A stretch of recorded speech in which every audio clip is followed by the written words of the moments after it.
तर आजची harsh reality अशी आहे की तुमच्याकडे नॉलेज आहे, तुमच्याकडे खूप सारा कंटेंट आहे, तुमच्याकडे ऑनलाईन असणारी खूप सारी इन्फॉर्मेशन आहे, परंतु तुम्हाला मार्क्स येत नाहीये.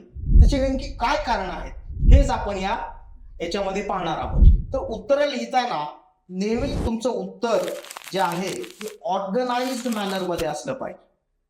म्हणजे पहिल्यांदा तर तुम्हाला प्रश्न समजून घेता आला पाहिजे. जसं की आपण पाठीमागच्या काही क्वेश्चन पेपरचा प्रिव्हियस क्वेश्चन पेपरचा जर अनालिसिस केला तर तुम्ही त्याच्यातले फक्त क्वेश्चन वाचून काढा. तुम्हाला क्वेश्चन्स वाचल्यानंतर काय लक्षात येईल, त्याच्यामध्ये लिहिलेलं असेल analyse, critically analyse, evaluate, enumerate, validate, substantiate, अशा अनेक पद्धतीची म्हणजे टीकात्मक परीक्षण करा,